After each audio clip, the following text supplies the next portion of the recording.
우리는 아브라함 강해 벌써 6번째 시간을 나아가고 있습니다.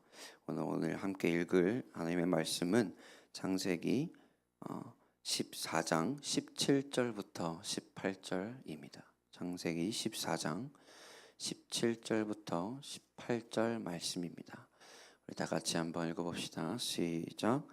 아브라함이 그돌라오멜과 그와 함께 한 왕들을 쳐부수고 돌아올 때에 소돔 왕이 사회 골짜기 곧 왕의 골짜기로 나와 그를 영접하였고 살렘 왕 멜기세덱이 떡과 포도주를 가지고 나왔으니 그는 지극히 높으신 하나님의 제사장이었더라. 아멘. 오늘 제가 이 설교를 준비하면서 이건 강해 시리즈잖아요. 그러니까 그 아브라함의 이야기의 순서대로 제가 말씀을 토대로 나누고 있는데 오늘 이 말씀을 준비하면서 마음이 굉장히 힘들더라고요. 왜냐하면 몸이 바빴다 이런 건 둘째 치고 오늘 전달해야 될 내용이 뭔가 지금 저의 어떤 우리 교회에 이제 새신자들이 많이 찾아오고 이럴 때에 이 부분이 오해에 대해서 전달되지 않았으면 좋겠다. 그래서 어떤 기도까지 했냐면 새신자 오는 거 너무 좋은데 이번 주만큼은 안 오셨으면 좋겠다. 오늘 정말 오해 안 하셨으면 좋겠어요. 저는 말씀 따라갑니다. 아멘. 네, 그래서 제 말이 아니라 오늘 이 자리에 하나님께서 우리 지금 찾아오신 모든 성도님들께 전달해주고 싶은 말씀인 줄로 믿습니다. 왜 그런지는 이따가 우리 설교를 하다 보면 아실 것 같습니다. 이번 주에 한 청년이 저한테 질문을 해왔어요. 이런 질문을 하더라고요. 삶을 살아가면서 하나님께 모든 걸 의지하고 의존하는 삶이 바람직한 삶인가요? 이런 말을 들으면서 깜짝 놀랐어요. 그러니까 이 친구가 이런 질문하는 의도는 그 바람직한 삶을 아마 추구했기 때문일 수 있겠지만 제가 처음 이 질문을 받았을 때 어떤 느낌이 들었냐면 이 친구가 살짝 오해하나? 하나님을 의지하고 의존하는 것이 내가 맡은 일에 대한 성실함을 유지하는 것과 별개로 생각하고 있는 게 아닌가. 물론 제가 전화를 해보고 이야기를 해보니까 그런 말은 아니었는데 제가 딱 무슨 생각이 들었냐면 오히려 믿는 자들이 맡은 일에 더 성실해야 한다. 그죠? 그렇다고 하나님께 모든 것을 의지하고 의존하는 삶이 내가 맡은 일에 성실하지 않는다는 게 아니잖아요. 제가 보면 진짜 믿는 우리 성실한 크리스천들은 오히려 맡은 일에 더 성실히 일하는 모습을 제가 봅니다. 제가 진짜 대단하다고 생각하는 것은 그분들이 성실할 수밖에 없는 이유. 주일에 나오잖아요, 교회에. 그러니까 자기의 일을 다 하고 금요일이나 수요일에 예배가 있으신 분들은 자기 일 다 끝나고 집으로 안 가고 교회로 곧장 옵니다. 그러니까 모든 시간의 활용과 이런 것들이 정말 성실하다고 느껴질 수 없고 저는 이렇게 집회나 이런 거를 하면 이번에 저희 열흘 집회를 했는데 저야 전도사니까 이게 제 직업이니까 뭔가 한다고 해도 대단한 사람들은 저같이 그 자리에서 지킨 사람이 아니라 그 집회 한다고 자신의 일 끝나고 저녁에 그 자리에 오는 사람들이 더 대단한 거예요. 와, 이 사람들은 어떻게, 저는 그분들이 존경스러운 거예요. 저는 이제 가끔 되게 겸손해집니다. 내가 만약에 전도사가 아니었다면, 내가 세상 일을 하는 사람이었고 세상의 비즈니스를 돌던 사람이었다면 내가 힘들게 그 모든 비즈니스 일을 다 마치고 불금에 자리에 나와서 예배를 할 수 있는 사람이 되었을까? 그죠? 그러니까 여러분, 오히려 믿는 자들이 맡은 일에 성실해야 되는 이유는 한 가지입니다. 우리가 일이라는 것이 잘못 오해하면 안 되는 게 우리는 죄의 결과로서 일을 해야 한다고 생각해요. 왜? 아담한테 하나님이 너는 수고로이 일을 하여서 삶을 살아갈 것이다 해서 땅을 경작하게 하잖아요. 그러니까 일이 죄의 결과라고 생각을 하는 사람들이 있는데 사실 아담한테 주어진 첫 번째 일은 그런 일이 아니라 그 일 자체는 죄가 있기 이전부터 있었습니다. 일은 하와라는 배필을 주기 전에 아담한테 이 세상에 있는 모든 동물들에게 이름을 지어라라는 일을 주세요. 그리고 그 일을 성실히 다 행하고 나서 보상으로 하와를 줍니다. 진짜요. 네, 그래서 제가 볼 때 일은요 하나님께서 명령하신 것이고, 그렇기 때문에 기독교인들이 오히려 더 성실하게 살아가는 것 같아요. 그리고 그 자신이 맡은 일에 대한 보상을 얻는 거는 마땅히 성도들이 받을 수 있는 권리입니다. 아멘. 그래서 저는 우리도 돈을 벌 수 있고 믿는 사람들도 세상의 기준으로서 눈으로 봐도 성공한 사람들이 얼마든지 있다. 그죠? 저는 우리 교회에서 성공하는 성도님들이 많이 나오길 바랍니다. 아멘. 믿음으로 취하시길 바랍니다. 근데 다른 것이 있다고 한다면, 세상이 주는 그 보상이 우리를 행복하게 한다고 생각하지 않아요, 믿는 사람들.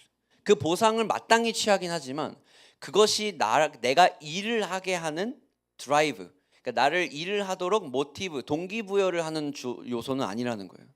믿는 자들이 세상이 주는 보상을 받는 것은 마땅하지만 그 보상은 보상 때문에 내가 일하는 것이 아니라 그보다 높은 하나님이 주신 그 부르심과 하나님이 보여주신 비전과 하나님이 주신 사명 때문에 그 일을 해서 그 보상을 얻는 거죠. 그게 다른 점 같아요. 그래서 오늘 제가 갑자기 이 얘기를 하는 이유는 뭐냐면, 오늘 성경에 보면요 마땅히 승리를 맛봅니다. 아브라함이 전쟁을 하는데, 전쟁을 318명만 가지고 4개의 연합 동맹군을 쳐서 자신의 조카인 롯을 포로로부터 구하는 하면 거기에 있는 모든 전리품들을 챙겨 나오는 모습을 보게 된 거예요. 그러니까 아브라함은 되찾은 포로들과 산더미 같은 전리품을 싣고 마땅한 보상이죠, 전쟁에 대한 보상을 가지고 이 승리의 보상을 얻을 만한 자격을 갖춘 채 아브라함은 의기양양하여 돌아오는 모습을 볼 수 있습니다. 그래서 오늘 딱 그 돌아오는 그 과정에 오늘 본문이 나오는 거예요. 그 아브라함이 그돌라오멜과 그와 함께한 왕들을 쳐부수고 돌아올 때에 소돔 왕이 사회 골짜기 곧 왕의 골짜기로 나와 그를 영접하였고, 살렘 왕 멜기세덱이 떡과 포도주를 가지고 나왔다. 그래서 여기에 승리해서 보상을 얻어야 하는 아브라함에게 2명의 왕이 나타납니다. 첫 번째는 소돔 왕, 두 번째는 살렘 왕이 나타나요. 그러니까 여러분, 이 두 사람이요 아브라함에게 각각 다른 보상을 줘요. 그러니까 학자들은 이 소돔 왕과 살렘 왕이 주는 보상은 어떤 걸 의미하느냐, 세상이 주는 보상과 하나님이 주는 보상을 이야기를 한다. 그러니까 소돔 왕은요 나중에 아브라함과 딜을 해서 보상을 줘요. 21절에 보면 소돔 왕이 아브라함에게 이를 때, 사람은 내게 보내고 물품은 네가 가져라. 그러니까 포로들은 나한테 주되 그 갖고 있는 전리품 네가 챙겨라, 이렇게 얘기하는 거예요. 그런데요 살렘 왕은 어떤 그런 보상, 그러니까 우리가 다 마땅히 아브라함이 받아야 할 그 보상을 주지 않아요. 살렘 왕은 그냥 단순히 진심으로 아브라함을 하나님의 이름으로 축복을 해줍니다. 근데 생각해 보세요. 아브라함한테 무엇이 더 좋은 보상이었을까요? 아브라함은 이 두 왕이 주려고 하는 보상을 가지고 어떤 것이 더 귀하다고 여겼을까요? 이 살렘 왕에 대해서 우리 좀 알아볼 필요가 있습니다. 여러분, 살렘 왕 멜기세덱이라는 이름이 나오는데요, 이 중요한 사실이 뭐냐면 그가 지극히 높으신 하나님의 제사장이었다는 겁니다. 그가 제사장과 왕의 역할을 동시에 가진 유일한 사람이었어요, 구약시대 때.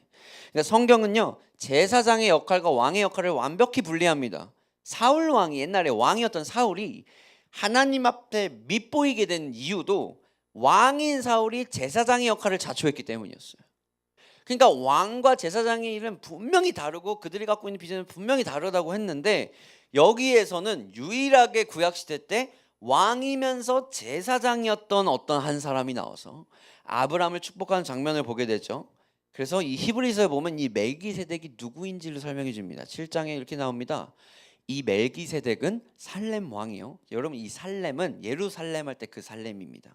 살렘은 평화를 얘기를 해요. 샬롬 할 때 같은 이야기예요. 샬롬, 살렘. 그런데 여러분, 지극히 높으신 하나님의 제사장이다. 그러니까 왕이고 제사장임을 얘기를 해요. 여러 왕을 쳐서 죽이고 돌아오는 아브라함을 만나 복을 빈 자라. 아브라함이 모든 것의 10분의 1을 그에게 나누어 주니라. 그 이름을 해석하면 먼저는 의의 왕이요 그 다음은 살렘 왕이니 곧 어떤 사람이다? 평강의 왕이다. 멜기세덱은 평강의 왕을 이야기를 하죠. 아버지도 없고 어머니도 없다. 족보도 없고 시작한 날도 없고 생명의 끝도 없어서 이 사람을 무엇과 연결하냐면 하나님의 아들과 닮았다 얘기를 해요. 그래서 항상 제사장으로 있다. 여러분 성경이요 족보를 굉장히 중요하게 해요. 항상 성경은 누군가를 설명할 때 누구의 아들 누구 이렇게 얘기하거든요. 그러니까 이성민 전도사를 얘기할 때 자 저기 이호봉의 아들 이성민 뭐 이런 식으로 항상 설명을 한단 말이에요. 그만큼 족보가 중요한데 이 살렘 왕 멜기세덱은 족보가 없습니다. 부모도 없다 그래요. 그러니까 어떻게 이야기하냐면 시작이 없고 끝이 없는 사람, 알파와 오메가인 사람. 내가 처음이요 내가 끝이다. 내가 시작이고 내가 끝이다라고 이야기하는 사람. 이 신약 시대 때 누구를 조명하여 보여주냐면 하나님의 아들인 예수 그리스도밖에 없다 얘기해요. 그러니까 이 말씀을 통해서 멜기세덱이라는 왕은 예수님과 동일 인물이라는 것을 보여주죠. 시작과 끝이 없는 하나님의 아들과 닮았다. 그래서 히브리서 6장에 보면 그리로 앞서 가신 예수께서 멜기세덱의 반차를 따라 영원히 대제사장이 됐다. 그죠? 여러분 성경에 보면 예수님을 하나님의 형상이라고 얘기를 하는데 이 말은 하나님의 본체가 우리 가운데 현신하여서 드러낸 존재가 예수님이라는 거예요. 여러분 실제로 구약시대 때 보면 이렇게 하나님의 형상이 드러난 때가 있습니다. 그러니까 불타는 다니엘의 세 친구가 풀무불에 던져졌을 때 거기에 세 사람만 있는 게 아니라 네 사람이 있죠.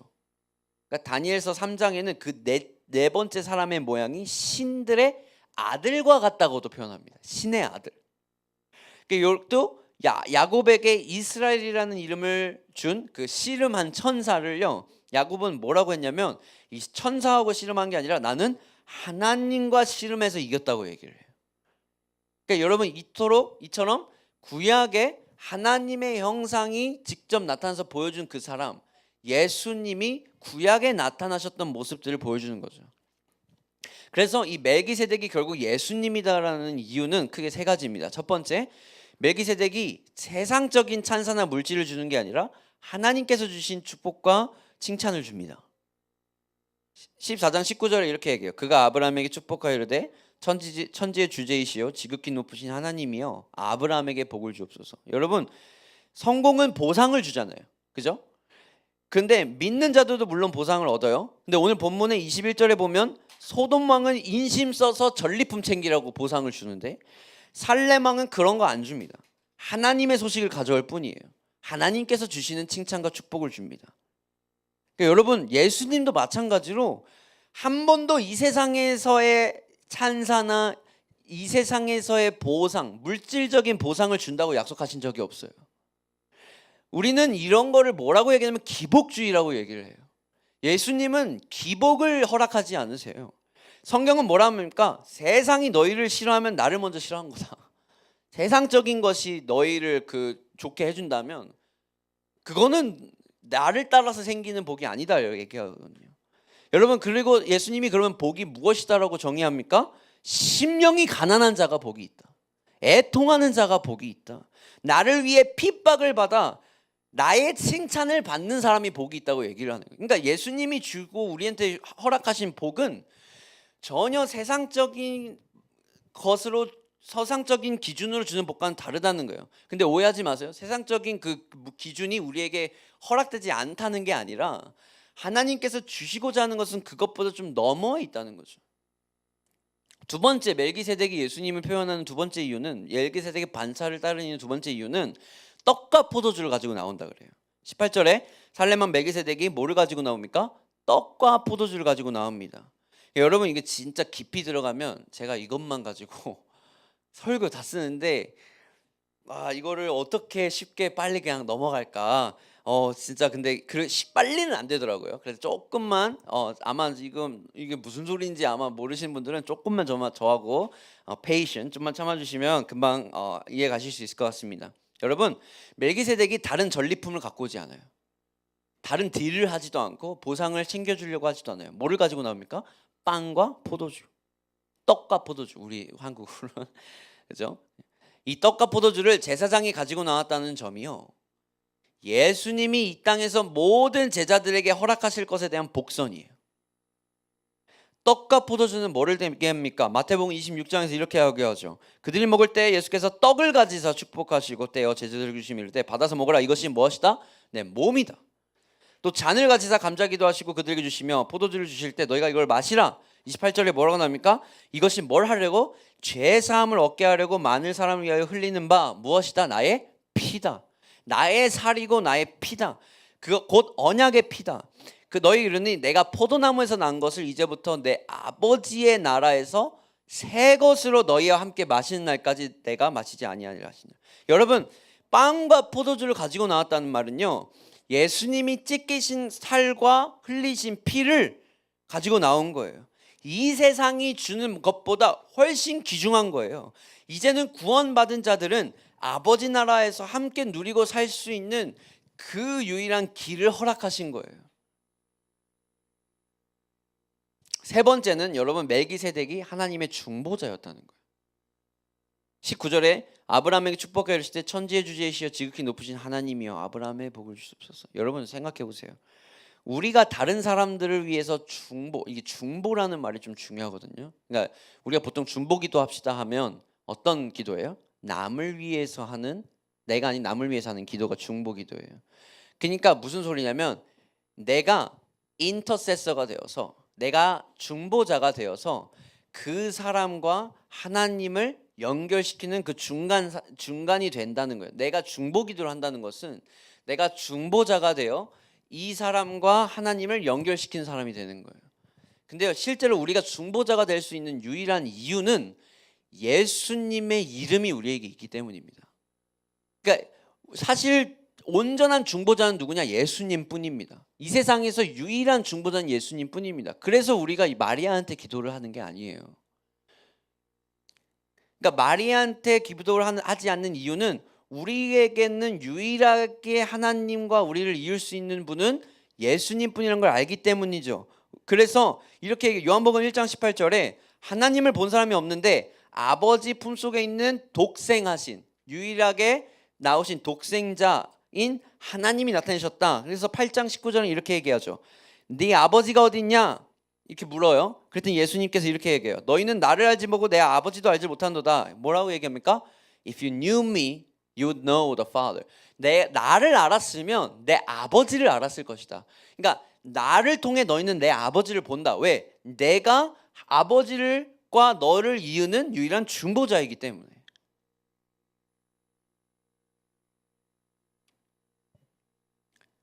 그러니까 여러분, 멜기세덱이요, 친히 나타나서 하나님과 아브라함을 위해서, 그러니까 아브라함을 위해서 중보기도 해줍니다. 그러니까 중보자였다는 거예요. 그래서 이것을 보면 그가 구약에 나타난 예수님이고 예수님이 멜기세덱의 반차를 따른다는 것을 볼 수 있습니다. 자, 이것은 조금 우리가 신학적인 좀 깊은 레벨인데요. 자, 오늘 제가 사실 이야기하고 싶은 것은 멜기세덱에 한 축복도 있지만 아브라함의 반응입니다. 이것이 오늘 제가 설교를 하기 가장 어려웠었던 이유기도 합니다. 여러분 14장 20절에 이렇게 얘기해요. 너희 대적을 내 손에 붙이시긴 지극히 높으신 하나님을 찬송할지로다 하매 아브라함이 어떻게 반응해요? 아브라함이 그 얻은 것에서 10분의 1을 멜기세덱에게 주었더라. 여러분, 아브라함이 하나님에게 11조를 드려요. 이것이 성경에 나오는 가장 첫 번째 11조의 순간입니다.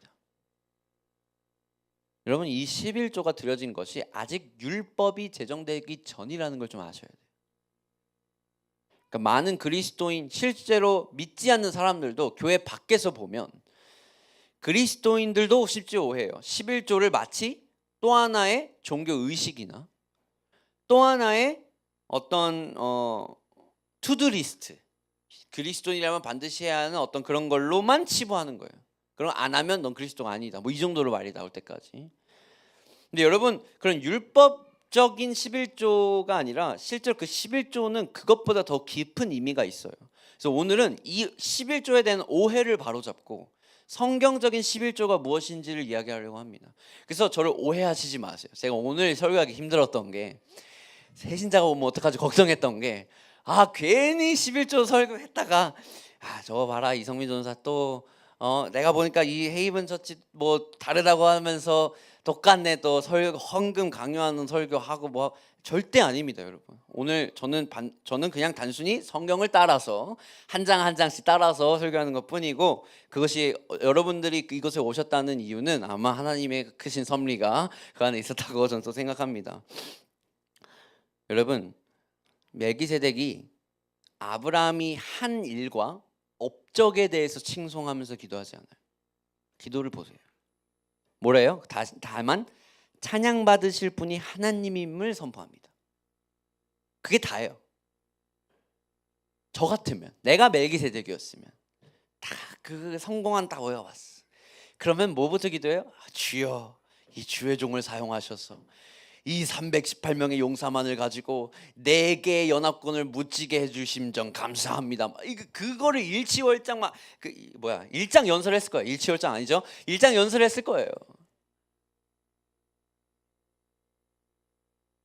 겉으로는 막 하나님께 기도하면서 속으로는 다 자기 자랑하는 기도들이 좀 있잖아요, 그죠?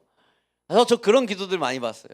겉으로는 하나님 앞에 정말 거룩한 막 말들인데 내용을 잠깐 보면 주께서 나를 통해 하신 그 일이 너무나 귀합니다. 자기 자랑하는 기도들이 있어. 근데 멜기세덱 축복에요, 아브라함이 뭘 했다가 없습니다. 그죠? 하나님이 기도의 대상이 돼요. 지극히 높으신 하나님을 찬송할지로다. 그리고 그 하나님이 대적을 너희 손에 붙여주셨다. 그러니까 네가 뭘 해서 그걸 이긴 게 아니라 하나님이 그냥 그 대적을 너희 손에 붙여줘서 네가 이기게 해준 거야. 이게 다른 거죠. 여러분, 아브라함이요, 자신이 그런 성공을 했다고 나를 성공하게 해주셔서 감사하다고 기도할 수 있었어요. 근데 하지만 그렇지 않아요. 그 기도의 주인공은 오직 하나님뿐이죠. 그리고 그것에 대한 표현으로 10분의 1을 드리는 거예요. 자, 이게 좀 다시 한번 오해하지 마시고 들어보세요. 생각해 보세요. 아브라함이 전쟁에서 이기자마자 11조를 든 게 아니거든요. 언제 11조를 드리냐면 멜기세덱의 기도를 통해서 내가 얻은 게 하나님이 주신 거구나를 깨달았을 때 줘요. 그 내가 얻은 모든 10분의 10이 다 하나님께서 나의 손에 붙여주셔서 감격에 겨워서 그것에 대한 10분의 1을 드리는 거예요. 자신이 얻은 모든 것이 하나님이 준 것인가를 깨닫는 거예요. 여러분, 11조는 내가 열심히 일해서 얻은 그 보상에 대해서 거기에서 10분의 1을 떼서 드리는 게 아니에요. 11조는 내가 얻은 그 모든 것이 하나님이 주신 것인데 그것의 10%를 그냥 하나님께 대한 마음으로 돌려드리는 것뿐입니다.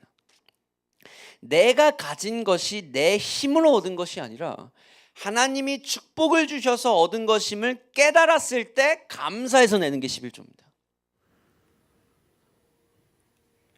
여러분, 그래서 11조는 절대로 율법에서부터 시작되지 않았다는 걸 아셔야 됩니다. 율법은 아직 이스라엘 가운데 세워지지 않았을 때예요.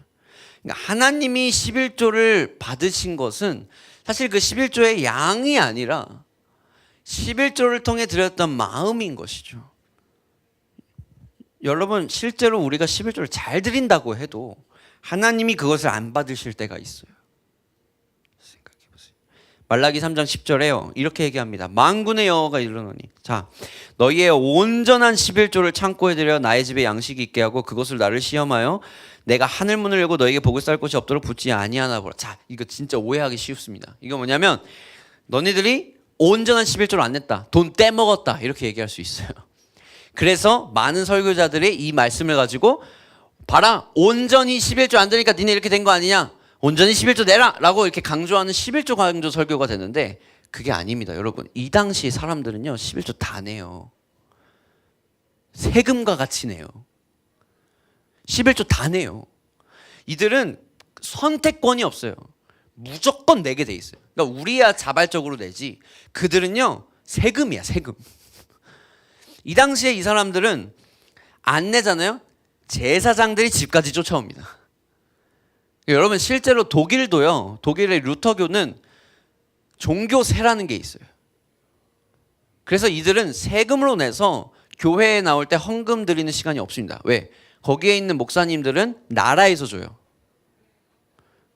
루터교들은. 그러니까 왜냐하면 이들은 물론 종교세가 필수는 아닙니다. 하지만 종교세를 내지 않으면 그 교회에서 루터교에서 결혼식을 드릴 수가 없고 장례식을 집도를 할 수가 없습니다. 아무튼 그거는 이제 그런데 아무튼 종교세라는 게 있어요. 그냥 이스라엘 사람들은 세금이에요, 거의. 이것은 냈어요. 그러니까 이 사람들이 말라기 3장을 잘 보면 저희가 어찌하여 하나님께 훔쳤겠습니까? 당당해요, 이들은. 그러니까 냈다는 거예요. 저 11조 냈는데요. 냈다는 거예요. 근데 하나님께서 뭐라고 경고합니까? 11조 안 줬대요. 얘들은 냈는데 억울하잖아. 여러분, 하나님이 그 액수를 받으시려고 한 게 아니라는 거예요, 애초에. 근데 우리는 마치 우리가 내고 있는 나의 액수를 부끄러워하고 다른 사람들은 얼마 내고 있나, 나는 얼마 냈나를 비교하고 싶은 마음이 커갑니다. 여러분, 하나님은 그 액수를 원하신 게 아니라 내가 그곳 가운데 드린 나의 마음을 받고자 하시는데, 이때 이스라엘 사람들은 그 마음은 없이 액수만 드렸으면 나 땡이다, 난 다행이다, 다 했다 라고 얘기하는 거예요. 11조는 고민하고 아까우면서 계산기 두들기면서 내는 게 아닙니다. 거기는 우리의 마음이 전혀 보이지 않죠. 하나님이 주신 은혜가 내 가슴에 풍성이 찰 때 즉시로 즐겁게 내는 것. 돈이 남아서 내는 게 아니라 하나님을 향한 사랑과 주님을 향한 나의 끝없는 믿음과 신뢰를 위해서 내는 것.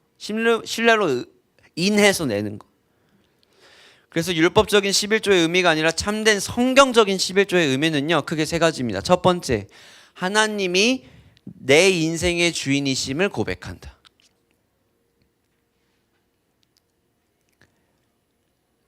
제 시간이 많이 없으니까 좀 뛰어넘고 싶은데요. 여러분, 사람이 살면서 어떤 소비에 있어서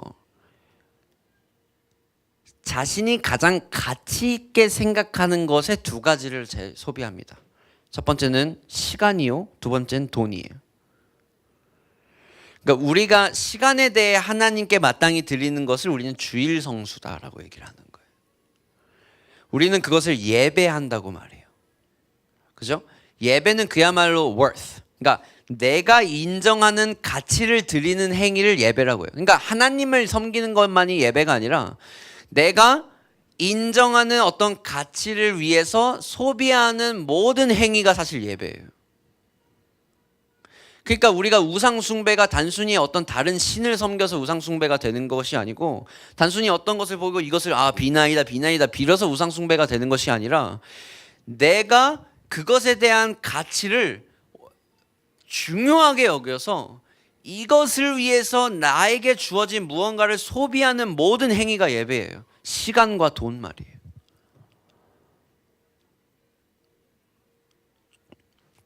그러니까 우리가 주일 예배 오는 것은, 여러분, 왜 세상 사람들의 입장에서는 이 주일이 성수가 이해가 안 가요.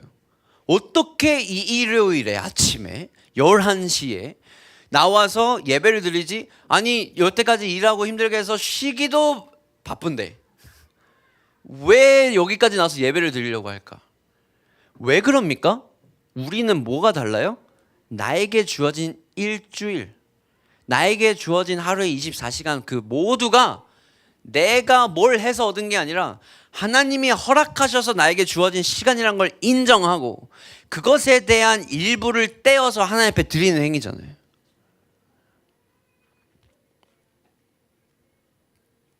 제가 계산을 해봤어요. 시간에 일주일에 10분의 1은 몇 시간일까? 계산을 해봤는데 16시간 정도 나오더라고요.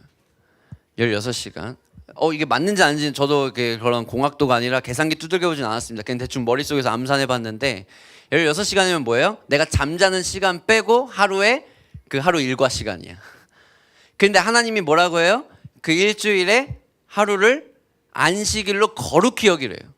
그리고 그 날을 하나님을 찬송하고 하나님을 기억하는 날로 만들래요. 뭐예요? 내게 주어진 그 24시간에 24시간이 아니라 그 24 곱하기 7 그 시간에 기억 24 7 네 whatever 그 시간 네, 수학을 오래 안 해봐가지고 오랫동안 안 했습니다. 수학 끊은지 대학교 1학년 때 이후로 수학을 만져본 적이 없는데 아무튼 그것에 대한 일주일을 하나님께 드리는 행위잖아요. 근데 마찬가지로 그것이 우리가 그렇게 하는 이유는 하나님이 그걸 받을 만한 가치가 있기 때문에 하는 거예요. 마치 돈도 우리가 드리는 헌금도 마찬가지로 우리가 생각하는 하나님의 가치를 드리는 거지 돈의 액수를 드리는 게 아니에요.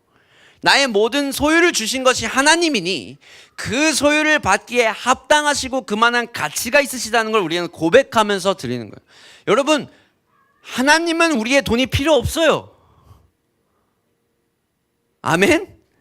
이 땅을 다 지으신 하나님이 우리의 돈이 왜 필요합니까? 야, 나 지금 돈 쪼달리니까 네 돈 좀 내놔라. 이게 하나님이 아니에요. 하나님이 그걸 요구하시는 이유는 뭐예요? 그것이 우리에게 가장 이익이고 그것이 하나님을 섬기면서 살아가는 유일한 방법을 하나님이 아시기 때문에. 그러니까 11조는 나를 위해서 내는 거예요. 그리고 또 성경적인 11조의 두 번째, 단순히 10분의 1이라는 거에 그치지 않고 첫 열매를 드리는 것입니다. 그러니까 아브라함은 자신의 전리품을 자신의 몫으로 아직 챙기지 않을 때입니다.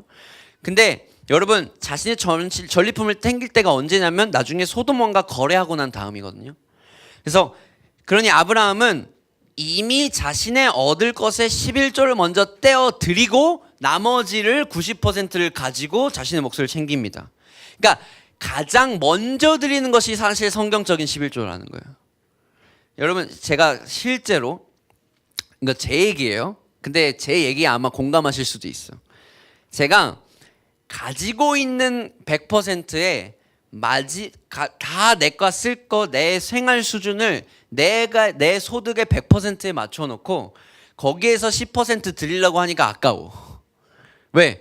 내가 만들어 놓은 나의 생활 수준에 10% 못 미치게 살아가는 거잖아요. 그렇죠? 근데 가장 첫 열매로 드리면 나의 모든 생활과 소득과 모든 수준이 그 90%에 맞춰가면서 살아가게 돼 있거든요. 그러니까 이게 아깝지가 않아요. 그러니까 나의 생활 수준이 그렇다고 달라집니까? 근데 그렇다고 많이 달라지진 또 않더라고요. 그러니까 그냥 가장 마음 편하게 내 소득은 진짜 모든 것이 하나님이 주신 건데 내가 마땅히 받을 만한 그 보상은 이게 90%구나라는 걸 인정하고 살아갈 때 정말 불만 없이 살아갈 수 있다는 거예요. 자, 세 번째 가장 중요한 거는요, 사랑의 마음을 드리는 겁니다. 사랑하는 다혜리가 우리 눈을 다쳐가지고 피가 나가지고 병원에 가서 수술했습니다. 전신 마취를 해야 하고 꼬매야 되는 상황이어서 입원도 했어야 됐고 약 병원비가 계산해 보니까 45만 원, 46만 원 나왔어요. 약 50만 원 하루 했는데, 근데요 신기하게 제가 잠깐의 망설임도 없이 결제합니다. 안 아까워. 그러니까 물론 보험비가 나오지만 근데 제가 아빠 마음에서 보험비가 안 나왔더라도 저는 지체하지 않고 결제했을 거예요. 내가 빚을 내서라도 결제했을 거예요. 왜요? 내 아들이 치료받는 것은 그만한 가치가 있거든. 다이리에게는 아마도 이 사건이 아버지가 자신을 향한 사랑을 보여주는 그런 어떤 증거로 될지도 모르겠어요. 기억하실지는 모르겠는데, 아빠 나 여기 왜 생겼어? 나중에 하겠죠. 그럼 제가 화상아 너가 그렇게 뛰어다니니까 그렇게 된 거 아니에요? 이렇게 할 텐데, 여러분, 하나님이 자신의 사랑, 우리를 향한 사랑에 대한 증거를 뭘 보여주십니까? 가장 아끼는 독생자를 아낌없이 내어주시잖아요. 우리와 함께하고 싶으셔서, 우리가 영원한 지옥에 빠지는 것을 바라지 않으셔서 아낌없이 자신이 사랑하는 아들을 유일한 그 수단으로 내놓습니다. 여러분, 그것이 뭐냐면 하나님이 우리를 향한 사랑에 대한 증거로 보여주시는 거죠. 그죠? 그러니까 여러분, 11조도 마찬가지로 그러한 사랑의 마음과 하나님을 생각하는 가치를 증거로 보여주는 행위지, 어떤 내 나의 종교 생활의 체크리스트 중에 이걸 하나를 그냥 마킹하기 위해서 하는 게 아니라는 거예요. 뒤에 물 좀 닫아주세요. 네. 우리가 가장 궁금한 게 뭡니까? 자, 생각해 보세요. 자, 나는 이제 교회 새로 왔어. 가장 궁금한 게 뭡니까? 이 11조로 교회가 뭐 할까? 나 돈 냈는데 너는 뭐 할까 봐요. 근데 진짜 죄송한 게 헌금 횡령하는 목사님의 이야기가 나오잖아요. 실제로 뉴스에서, 매스컴에서. 그럼 보면 치가 떨리죠. 우리 목사님은 과연, 우리 교회는 내가 주는 11조로 뭐 할까? 과연 여러분, 일단 이 애티튜드가요, 내가 지금 내는 11조의 마음이 드려지는 게 있어요? 그러니까 오히려 내 드려진 돈의 행방을 더 궁금해하는 거예요. 그러니까 아브라함의 믿음의 어퍼링, 이 11조를 보면 아브라함이 이 10분의 1을 주면서, 야, 저 멜기세덱 왕이 내가 준 이 10분의 1의 전리품 어떻게 쓴지 내가 지켜볼 거야, 이러면서 드립니까? 내가 어떻게 번 돈인데, 이거 어떻게 내가 잘 쓴지 내가 지켜볼 거야, 이런 마음으로 드리지 않아요. 그러니까 물론 여기서 이제 오해하시면 안 됩니다. 저도 교회가 돈의 흐름을 정말로 투명하게 보여줘야 한다고 생각합니다. 그래서 우리 교회는 저희의 믿음직한 하나님의 권위 아래서 함께 세운 임원들과 함께 모든 재정 흐름을 투명하게, 개인의 이익이 아니라 온전한 하나님의 나라와 하나님의 뜻을 이 땅 가운데 이루기 위해 쓸 것을 약속합니다. 진짜로요. 물어보세요. 다 보여드리겠습니다. 진짜 궁금하시면. 근데 저는 지금 그걸 얘기하는 게 아니에요. 그거는 이제 저의 역할이죠. 하나님의 종된 사람으로서 교회의 재정을 어떻게 쓰는지는 정말 제가 책임감을 지고 하나님 앞에 정말 온전하게 쓰는, 그건 제 역할인데, 드리는 우리의 태도를 보자는 거예요. 이성민 전도사, 내가 낸 돈 어떻게 쓰는지 지켜보겠어. 여러분, 이렇게 내는 헌금 가운데는 하나님을 향한 나의 순전한 사랑과 마음이 담길 그릇이 없다는 거야. 하나님은 뭘 요구하시는 거예요? 온전한 11조를 내라고 하셨잖아요, 말라기에서. 뭐가 온전한 11조입니까 그럼? 아까 너네 11조를 냈는데 그건 내가 말하는 온전한 11조가 아니야. Give your whole tithe, 이렇게 얘기하거든요. 하나님께서 말하는 온전한 11조는 뭐냐? 너가 나를 향한 사랑하는 순수한 마음이 담긴 그것이 나의 소유의 10분의 1과 함께 담겼을 때 온전한 11조가 되는 겁니다.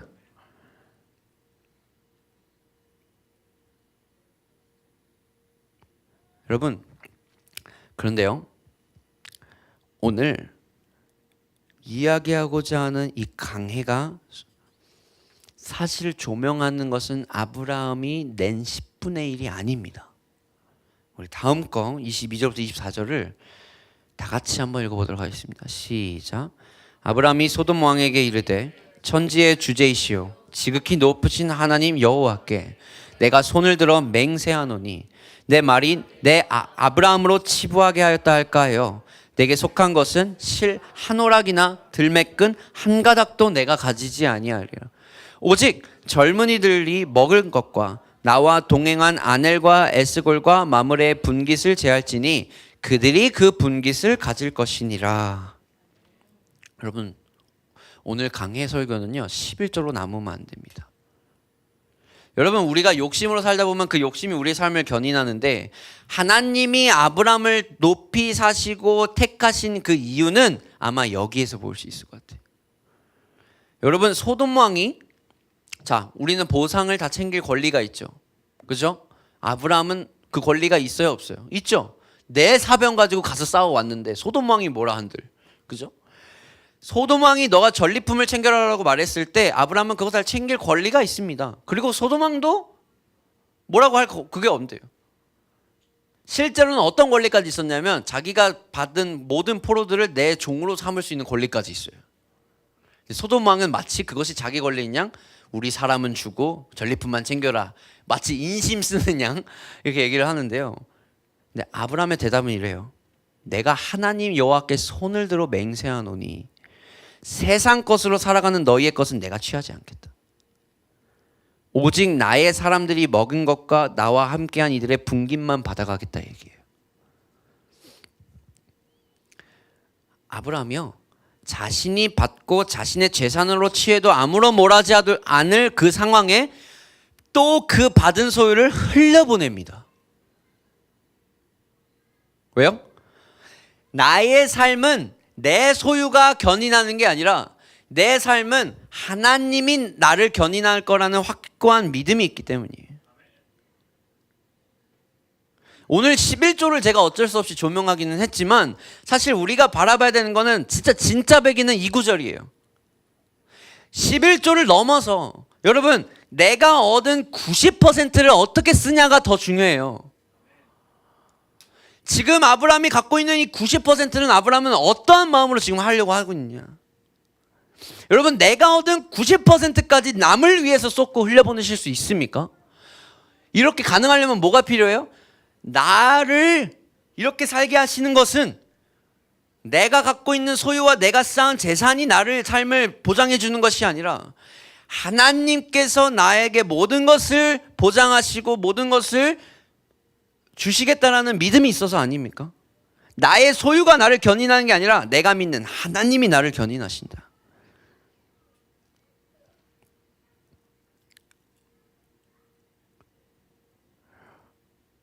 찬양 올라와 주세요.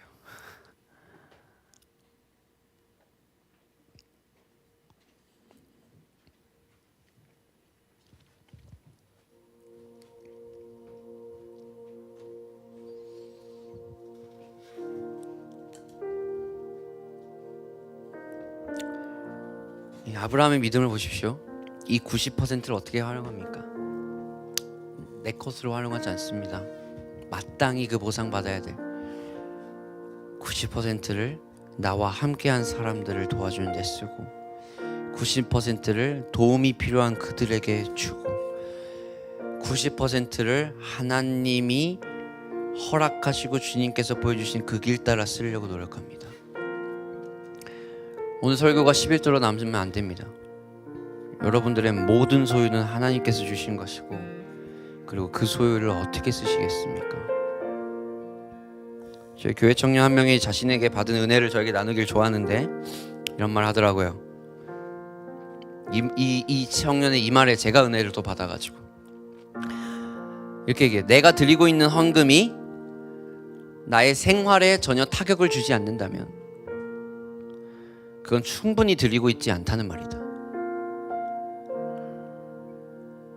와, 이런 고백을 할 수가 있나?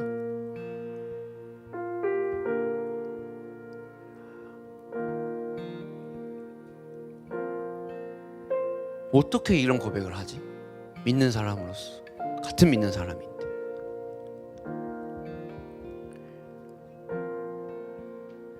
(10%가) 우리는 어떤 마킹으로만 남아 있습니다. 11조? 그래, 내야지. 믿는 사람이라면 마땅히 내야지.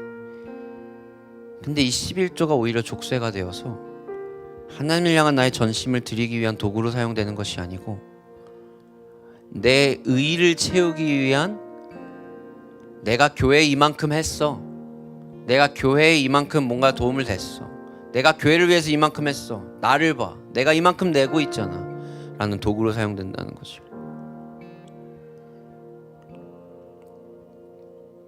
우리 성도님들한테 11조를 넘어 큰 도전을 드리고 싶습니다. 아브라함의 믿음을 한번 보십시다. 우린 믿음의 여정을 걷고 있는 사람이죠. 여정은 단계가 있는 거예요. 아브라함의 초반의 단계, 실수투성이고 손가락질받아 마땅한 사건들이 많이 있었죠. 우리 전 강의들을 들어보면. 근데 이 아브라함의 여정의 여정 가운데에 우리는 뭐를 보냐면 하나님이 아브라함을 높이 사시고 이를 복을 주시고 온 민족의 조상으로 삼게 하시는 그 이유는 무엇이냐면 이 아브라함의 변하지 않는 하나님을 향하는 온전한 신뢰와 믿음 때문인 거죠. 저는 오늘 우리 성도님한테 말해주고 싶은 것은 하나님은 우리에게 전부를 주셨습니다. 우리는 그 사랑의 고백으로 무엇을 다시 드릴 수 있을까요? 자, 이 설교 준비하면서 가장 고민했던 거 초반에 얘기했지만 마치 이 설교가 마치 교회에 헌금해라는 주제로만 남아버리면 어떡하죠? 그런데요 여러분, 오늘 본문은 멜기세덱에 드린 11조만 조명하는 게 아니라 나머지 90%를 어떻게 썼는지를 조명하는 거예요.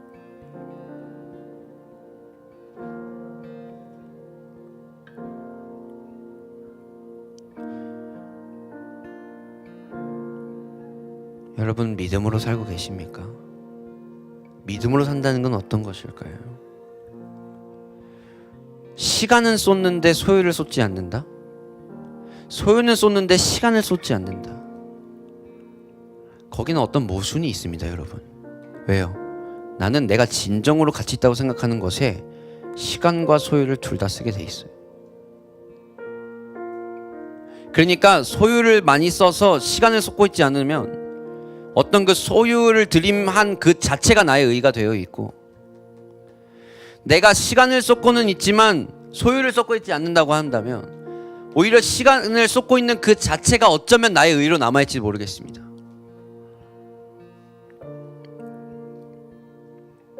여러분, 액수와는 상관이 없어요. 우리 청년들, 제가 도전 주고 싶은 것은 이것입니다. 생각해봐라, 청년들아. If, 영어로 하면 미안해. 만약에 너가 10만 원을 받아서 만 원을 드리는 거 쉬워. 100만 원을 받아서 10만 원을 드리는 게 쉬울 수 있어. 1000만 원을 받았을 때 100만 원을 드리는 게 쉬울까? 1억을 받았을 때 1000만 원을 드리는 게 쉽니? 우리는 어떤 생각 가지고 사는 줄 아니? 내가 저만큼 벌면 그때 드리겠다래. 내가 충분한 소유를 갖고 있는 상태가 되면 그때 하나님께 드리겠다고 얘기를 하는 거예요. 내가 멋지게 성공해서 그 많은 돈으로 하나님 앞에 드리겠습니다라고 생각하는 거 그 자체가 모순이에요. 오늘 10,000원에 1,000원을 못 드리는데 어떻게 1,000만 원에 100만 원을 드리니? 오늘 1,000원에 100원을 못 드리는데 어떻게 1억에 1,000만 원을 드리니? 다시 한번 이야기하지만 액수와는 상관이 없습니다. 오늘 여러분들의 소유가 하나님을 향해 어떻게 쓰이고 있습니까? 진짜 오해 안 하시면 좋겠습니다. 우리 교회에 돈 내라고 하는 거 아니에요. 하나님 돈 필요 없으십니다. 저도 믿음으로 살아요. 오늘 교회 당장 돈이 쪼달려서 이런 얘기가 하는 게 아니에요. 물론 항상 쪼달리긴 하지만 저는 그것이 교회의 성패를 가른다고 생각하지 않거든요. 하늘 향한 마음을 드리고 있는가? 그것이 믿는 성도로서 주님께 온전히 마땅히 드리고 있는 바가 되는가? 드림직함이 되고 있는가? 도전을 주고 싶습니다. 여러분, 오늘 찬양했잖아요. 뭐라고 찬양합니까? 나의 삶을 주께, 내 영을 주님께. 삶을 드리는,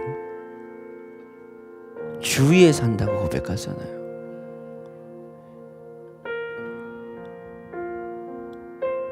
우리 청년들, 다음 단계의 믿음으로 성장하고 도약하시기를 주님의 이름으로 축복합니다.